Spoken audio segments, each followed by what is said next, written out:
বাসাবো থেকে বসুন্ধরা এসি সার্ভিসের মাধ্যমে এই ভিডিওটি পৌঁছে দিলাম আজকে। তো এসি সার্ভিস আসলে ঢাকার মধ্যে দেখা খুবই টাফ হয়ে থাকে, কারণ ঢাকার মধ্যে দেখা যায় যে সব বাসই দেখা যায় নন এসি বা লোকাল বাস। তো ঢাকার মধ্যে এসি বাস খুবই কম চলে।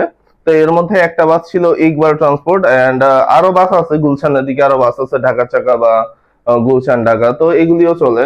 তো আমি এই ইকবাল ট্রান্সপোর্টে উঠে পড়ি, এখান থেকে বাসাবো থেকে উঠি এবং এটা যাবে নামাবে আমাকে কুড়িল বিশ্ব রোডে ওইখানে। আমরা সবসময় যেটা চেষ্টা করি যে বিড়াল কিভাবে কমফোর্ট থাকবে, বিড়ালকে কোন ভাবে কমফোর্ট দেওয়া যাবে, সবচেয়ে ইজি ওয়ে, সবচেয়ে তাড়াতাড়ি কিভাবে যাওয়া যাবে, ঠিক আছে, সব সময় আমরা এটাই চেষ্টা করি। তো কারো যদি ধরুন সার্ভিস প্রয়োজন হয়, ঢাকা থেকে যে কোনো জেলা বা যে কোনো জেলা থেকে ঢাকা আপনার বিড়াল আনয়ন করতে পারবেন আমাদের মাধ্যমে, এবং অল ওভার ঢাকায় আপনার ক্যাশ অন ডেলিভারিতে বিড়াল আনয়ন করতে পারবেন। আপনার 1 টাকাও সার্ভিস চার্জ পেমেন্ট করা লাগবে না। আপনি বিড়াল হাতে পাওয়ার পরে আপনার সার্ভিস চার্জ পেমেন্ট করবেন, কিন্তু এখানে কথা আছে যদি আপনার বিড়াল কিনে থাকেন সেই ক্ষেত্রে আপনাদের বিড়ালের কিনার যে টাকা সেটা আপনারা সেলারের সাথে বুঝে নেবেন যে আপনারা কিভাবে পেমেন্ট করতে চান, ওইখানে যাওয়ার পর পেমেন্ট করতে চান নাকি আপনারা যখন বিড়াল আমি রিসিভ করতেছি তখন করতে চান, সেটা সম্পূর্ণ আপনাদের বিষয়। তো ওইখান থেকে আমি বসুন্ধরা চলে যাই, বসুন্ধরা থেকে এরপরে রিক্সা নিয়ে এরপরে ওই আপুর যে অর্ডার করছিল ওনার বাসা পর্যন্ত গিয়ে পৌঁছে দিয়ে আসি।